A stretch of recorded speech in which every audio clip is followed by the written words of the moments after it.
शेतकरी मित्रांनो नमस्कार. आजच्या या व्हिडिओमध्ये मी तूर उत्पादक शेतकऱ्यांबद्दल बोलणार आहे. तूर पिकामध्ये बऱ्याचशा शेतकऱ्यांचा मला प्रश्न होता, की तूर पीक आता आमच्या शेवटच्या म्हणजे शेंगा अवस्थेत आहे. तर तूर पिकामध्ये आम्ही शेवटची फवारणी कोणती गेली पाहिजे? त्याबद्दलच इकडे थोडक्यात माहिती सांगतो. एकदम स्वस्त आणि चांगले टेक्निकल सांगतो, ज्याच्यामुळे तुमच्या तूर पिकामध्ये दाना चांगला टप्पोरा भरेल. तूर पिकामध्ये जे काही फुलांचं कन्व्हर्शन आहे ना, ते शेंगामध्ये चांगल्या पद्धतीने आणि जलद गतीनं होईल आणि नक्कीच हमखास तुमचं तुरीचं चांगलं उत्पादन तुम्हाला होईल. अशी एकंदरीत चांगली महत्त्वाची आणि सोपी, स्वस्त फवारणी मी तुम्हाला आजच्या या व्हिडिओमध्ये सांगतोय. मित्रांनो, त्यासाठी तुम्ही नक्कीच हा व्हिडिओ एकदा शेवटपर्यंत बघा आणि जर तुम्ही आपल्या चॅनलवर पहिल्यांदा व्हिजिट करत असाल ना, नक्कीच आपल्या चॅनलला एक सबस्क्राईब होऊन जाऊ द्या. तर तूर उत्पादक शेतकरी असाल आणि तूर पिकामध्ये शेवटची फवारणी करणार असाल ना, तर 2 ते 3 मॉलिक्यूल आपल्याला नक्कीच घेण्या ज्यामध्ये तुम्ही दाण्याचा साईज चांगला व्हावा यासाठी एक मॉलिक्यूल घ्यायचा आहे. त्यानंतर तुम्हाला एक चांगल्या बुरशीनाशकाचा वापर करायचा आहे आणि तूर पिकामध्ये तुम्ही बघत असाल, की अशा पद्धतीची समस्या वगैरे येते, ज्यामध्ये तूर पिकामध्ये आपल्याला न्यूट्रिशनची कमतरता पाहायला मिळते. ते एक चांगलं न्यूट्रिशन किंवा चिलेटेड फॉर्मचं मायक्रोन्यूट्रंट आपल्याला घ्यायचं आहे आणि याचबरोबर आपल्याला इथे जे काही आपण म्हणत असतो ना, शेतकरी मित्रांनो, की चांगल्या पद्धतीनं कन्व्हर्शन व्हावं, चांगल्या पद्धतीनं दाना भरावा यासाठी एक मॉलिक्यूल घ्यायचा आहे. तर सगळ्यात पहिलं मी सांगतो तुम्हाला, की यामध्ये ज्यावेळेस तुम्ही दाना भरण्याची स्टेप आहे, त्यावेळेस तुम्ही कोणतं मॉलिक्यूल घ्यायचं.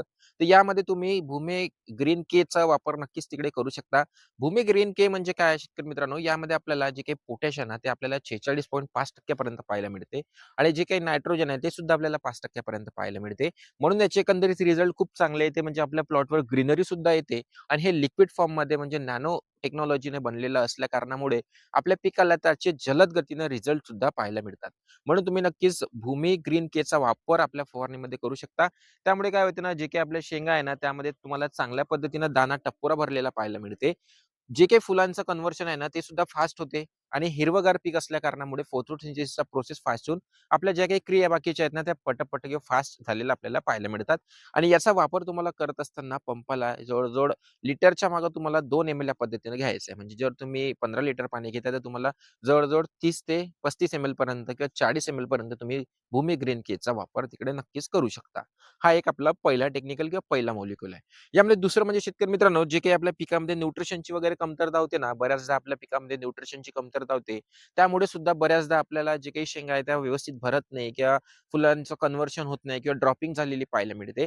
तर अशा वेळेस तुम्हाला न्यूट्रिशनचा वापर इकडे करायचा आहे. त्याचा वापर करत असताना आपल्याला न्यूट्रिरिच कॉम्बीचा वापर करायचा आहे. यामध्ये आपल्याला 5 वेगळे-वेगळे म्हणजे जे काही पुड्या मिळत असतात, त्यामध्ये आपल्याला चांगल्या पद्धतीचे सेकंडरी न्यूट्रिशन असतात. तर त्याचा वापर आपण एकंदरीत जर केला ना, तर तुमच्या पिकामध्ये चांगल्या पद्धतीनं जे काही सेटिंग आहे ते सुद्धा होऊ शकते.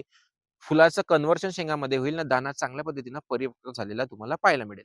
यामध्ये तुम्ही हे झालं आपलं दुसरं मॉलिक्यूल. तिसऱ्या मॉलिक्यूलचा जर विचार केला ना, तर चांगल्या अळीनाशकाचा वापर करायचा आहे. अळीनाशकामध्ये मी तुम्हाला 3-4 टेक्निकल सांगतो, ब्रँड नेम सांगतो, ज्यामध्ये तुम्ही वायगोचा वापर करू शकता. 10 एम-एल प्रतिपंपासाठी तुम्ही अँप्लिगोचा वापर करू शकता 10 एम-एल प्रतिपंपासाठी. यामध्ये तुम्ही बॅराझाइटचा वापर करू शकता 30 एम-एल प्रतिपंपासाठी. एकंदरीत हे सगळे टेक्निकल चांगले आहे. तुम्हाला चांगलं उत्पादन देऊन जाणार आहे आणि यामुळे ड्रॉपिंग सुद्धा होणार नाहीये. तर हे झालं आपलं तिसरं. चौथं यामध्ये महत्त्वाचं घ्यायचं आहे तुम्हाला ते म्हणजे बुरशीनाशक आणि बुरशीनाशक हा तुम्हाला घ्यायचाच आहे. कारण तुम्ही जर पाहत असाल ना, इकडे धूर-धुके खूप मोठ्या प्रमाणात आमच्या एरियामध्ये पडत असतात. सध्याचं जर मी टेम्परेचरचा विचार केला ना, तर आमच्याकडे 10 डिग्री सेल्सियस पर्यंत टेम्परेचर म्हणजे खाली आलेलं होतं. अशातच तूर पिकामध्ये मोठ्या प्रमाणात फ्लॉवर ड्रॉपिंगची समस्या होऊ शकते किंवा म्हणाव्या त्या पद्धतीनं कन्व्हर्शन होऊ शकत नाही. म्हणून तुम्हाला काय करायचं आहे ना, बुरशीनाशकाचा वापर तिकडे नक्कीच करायचा आहे. तर बुरशीनाशकामध्ये तुम्ही भूमी अॅग्रो इंडस्ट्रीज कंपनीचा टार्गेटचा वापर करू शकता 25 ग्राम पंपासाठी. तुम्ही कस्टोडियाचा वापर करू शकता 30 ते 35 एम-एल. त्यानंतर तुम्ही नेटिव्हचा वापर करू शकता किंवा जे काही तुम्हाला चांगले टेक्निकल्स किंवा चांगले बुरशीनाशक वाटत असेल ना, तुम्ही त्यांचा वापर करून चांगल्या पद्धतीनं तूर पिकामध्ये उत्पादन घेऊ शकता. पण बुरशीनाशकाचा वापर तुम्हाला प्रत्येक फवारणीमध्ये करायचा आहे. जे शेतकरी हा व्हिडिओ पाहत असेल की दुसरी फवारणी तर ते सुद्धा दुसऱ्या फवारणी ते बुरशीनाशक घेतलंच गेलं पाहिजे.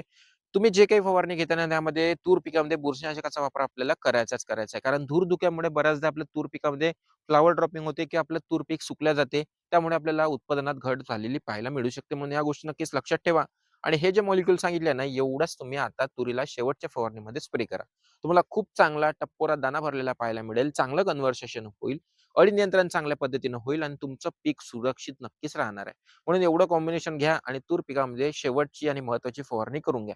मॉलिक्यूल सगळे चांगले आहेत.